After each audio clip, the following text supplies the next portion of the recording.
All right, welcome. Today we are going to talk about how to schedule when you don't have a schedule. So as an agent, we don't have an 8 to 5 job. We are on call pretty well all the time. And so how do we schedule our days when we have so many different things that can come up that we haven't planned for? And it can definitely make you crazy. And so what I'm going to teach you is I had the same struggle. I struggled for 4.5 years, where because I didn't have a good foundation for a schedule or for how to prioritize, then I let it get out of control. And I just felt like I was spinning all the time, like I was just running from place to place to place. And it was very frustrating. So I'm going to share with you some of the things that I've learned through a business coach and also just from experience. So why is this important? It is important because your lifestyle, your family, your health, those all need to stay on the top of the list so that you can continue to function properly and for your clients for the best. Function the best that you can for your clients. And so that's why it's so important. If you aren't taking care of yourself and things become in disarray, it's really hard to show up well for your clients. Also, one of the reasons why this is so important is because you can't establish, if you don't establish good foundation, good habits, then when you try to go increase your number of units that you're selling, you're going to struggle.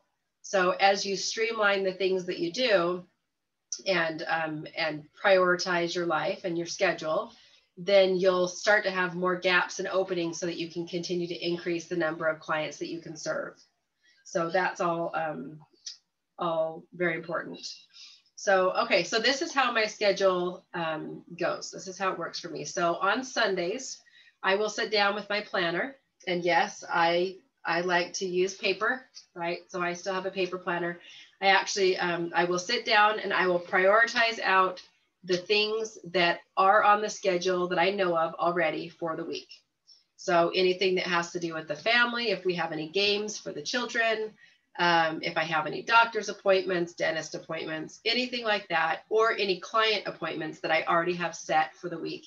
All those things I'm going to go fill in my dailies. Okay. And then I do, just so you know, I'm not super ancient, but I do sync that with my phone. So I will have my written calendar and I will put it on my phone as well. But what I find is if I don't have a written calendar, I can be talking on my phone and needing to take notes or add things into my schedule. And so I need to have the written calendar to do that. Each night I will sync those two together. I'll just make sure I have everything added into my phone calendar so that I don't miss something. So it happens too often where I would, get a request for something, go to put it on my calendar on my phone. But if I talk on the phone for too long or another phone call comes in, then I forget to add it into my calendar on my phone. So this is just kind of a backup system of having things written down. Also kind of allows me to visually time block a little bit better when I need to time block out my spaces. So Sunday, so plan for the week, fill in all the things that you know of, okay? Then you can fill in the things that you would like to do. If you have anything that you want to take time to do or extra projects or anything like that, you can fit those in. And we're going to get back to that in just a second.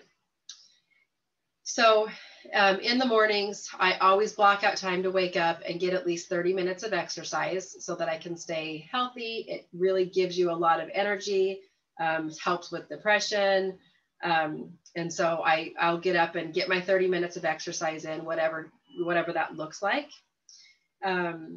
Get myself some breakfast, get myself ready for the day so that I am prepped and ready. What happens is in this business is if I was not getting up and getting myself ready a little earlier in the day, so I wake up at 6:30 to get myself ready. So 6:30, I'll exercise till about 7:30. By the time 8:30 comes around, my alarm goes off that I have to be ready to start working by 8:30. That gets my kids out the door, gets me breakfast, gets me ready. So 8:30 is what I have set as my start time. If I was waking up at 7:30, not really moving very quickly, which, you know, being self-employed, we can have a tendency to do. But if I wasn't getting myself going very quickly, I was starting to get phone calls sometimes at 8 or 8:30. And, you know, on a Monday morning or even just on a busy day, if you start to have multiple phone calls come in and you haven't prepared yourself, then you're going to already feel behind the 8 ball. So you need to get out in front of it and have yourself prepped and ready for the day, so that if those phone calls or when they start to come in, you're ready to take those. You've got the right, you've got yourself in the right place mentally so that you're ready to do that. It also helps, the exercising will help to de-stress, which we do have a lot of stress in this job as well. Okay, so those are absolutes for me. So when I block out my time in the morning is for myself. That is an absolute. Sometimes I'll find time to read in the morning if I can. But that's an absolute for me. What time I have to go to bed at night, that is an absolute for me as well. Didn't used to be. What I used to do is stay up until 2 o'clock in the morning doing paperwork, be super tired in the morning. Then I'd be behind, you know, on the phone calls, and then feel like I was just chasing myself all day long. Okay, second thing. So you need to then look at your schedule, look at yourself, and see when you're the most productive. Okay, so I used to be more productive at night. So from like 9 p.m. to, you know, 1, 2 o'clock in the morning, that used to be my most productive paperwork time, which was not healthy because it takes time away from spending time with my spouse, you know, spending time with the kids at night and getting sleep, which is important. And so I had to find out the reason why I was most productive at that time is because my phone was not going off. I wasn't getting distracted. So when I have to sit down and do paperwork or anything, you know, at the desk computer related, what I found is I have to do that first thing in the morning, because once I get called out and I'm in my car and I start to go show houses, run errands for work, whatever, I have a hard time bringing myself back down to where I will sit at my desk and be able to focus on getting my paperwork done. So therefore, I block out a couple hours in the morning where I can be able to catch up or do any planned paperwork that I have, or any planned, you know, advertising I need to work on, you know, your Instagram, Facebook, any of those things. I will block out time in the morning for that. If I get phone calls from clients that want to make appointments, I then will start making appointments after 10 a.m. So 10 a.m. will be my first appointment time. And that's usually not a problem for anybody. And so 10 a.m. I'll start my appointments, and then that can happen throughout the day. But in the morning is my ground myself to my desk time period, because that's when I'm most productive. Now, some people might be most productive, you know, toward the end of the workday. That's up to you, but you just need to block that time out. The next thing you need to do is, as you have a list of different tasks that you need to do, you need to assign time to those. So not just the time of day, but you need to assign how much time it will take you to do this specific task, which will help keep you on task. So one of the things that gets real distracting is if we sit down and, you know, we're working on this thing, and then we get an email, so then we hop over to this thing, and then we get a phone call, so we hop over to this thing, and then we get on Facebook to do something, and then we get lost in the feed of Facebook, and then you haven't really accomplished much of anything. And so if you were to assign 20 minutes, it's going to take me 20 minutes to send out emails to, you know, all my follow-up emails to my clients. So I'm going to block out that 20 minutes, and I have to tell myself, I'm not going to check my email for that 20 minutes. I'm not going to answer my phone unless it's an emergency phone call. I'm not going to answer my phone for that 20 minutes, because that 20 minutes you can actually pound out and get that job done. Then you can check your email, check your voicemails, answer the phone if you need to, before then you move on to the next task. Assigning how long it should take you to do that task That's something I sit down on Sunday to do as I'm going through and writing out my schedule for the week. Or even if it's the night before and I have some new tasks to do, I will sit down and assign time to those as well. So blocking out those time periods, it becomes a habit. You'll get to do it faster. At first, it seems like it's work upon work. So you're doing all this work just to try to minimize work. So it seems like you're adding work to yourself. But once you have got in this habit, you do it a lot quicker, and it becomes more of a natural thing as well. And then you're able to focus and get your work done. So assigning time. The next thing, so as you're doing any of your jobs during the day, it is very easy to get distracted with requests, emails, phone calls, text messages, whatever it might be. You're going to get, different requests coming in. What you've got to do, and what the best thing I learned is to categorize those. So if I get emails coming in, I used to have this thing where it drove me crazy. If I had, if I've got emails in my inbox, that's like panic mode for me. I need to go check them and see what I need to respond to. Now, it's okay if I'm going to go check them, but responding to all of them at that moment takes up a lot of my time that I may have had planned for other things.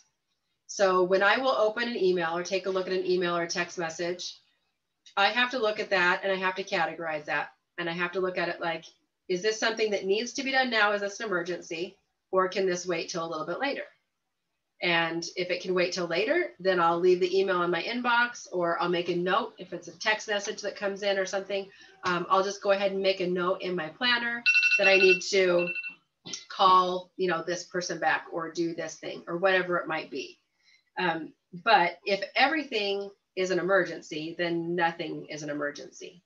So, and if you treat everything as an emergency, which that's what I was guilty of doing, but if you treat everything as an emergency, then you're going to feel like you're chasing your tail all the time. And people will let you, of course, respond that way because they're getting what they want done faster. But you've got to create those boundaries in what has to be done now and what can be done, at a different time, whether it's tomorrow or today or whatever it might be. Write it down. So there are so many things that we have to keep track of, different, jobs or different properties, different buyers, repairs that have to be done. We have so many things to remember that if you don't write that stuff down, then you may forget. If you can remember everything, that would be just amazing. But if you need to write it down, then you can assign a time to when you need to do it, if it's a task that needs to be done. But then you're less likely to forget. And if you forget things, your clients aren't going to, regard you real highly if you keep forgetting to do things, right? So you really need to be writing stuff down.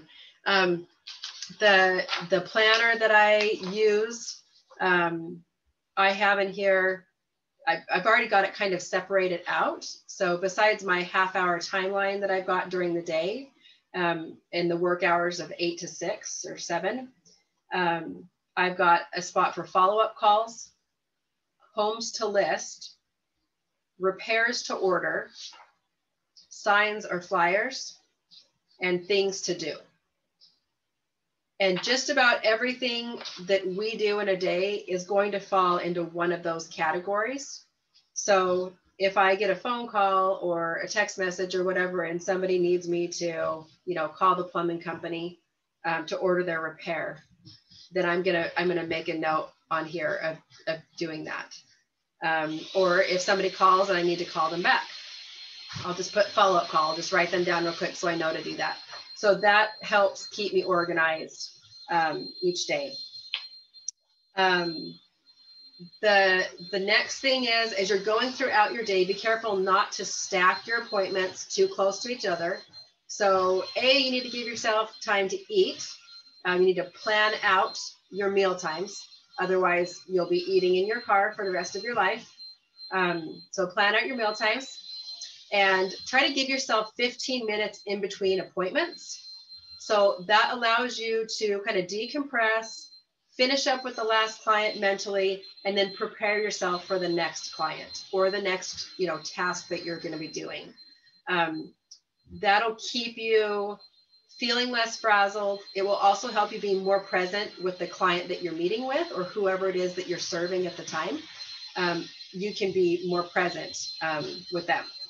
So, and then that also has to do with your family as well. So being more present for your family, kind of finishing up your day from work. And then if everybody's going to be coming home, then preparing yourself so that you're ready to, to be mom or wife. So that's kind of how my day works. Sometimes we have to work late, sometimes we don't. My cleaners are here, so that helps me some days too. You can probably hear the vacuum going. That's something that I added in to try to help save a little bit of time in my day. I can make more money in the 3 hours it would make me to clean my house than it would be to go clean the house by myself, and then I'm supporting someone else. Anyway, but biggest thing of just time blocking out and preparing, because if you're not prepared, this job will eat you alive. It will just make you feel like you're just in a hamster wheel and going all the time. So I hope that helped, and I hope you all have a great day.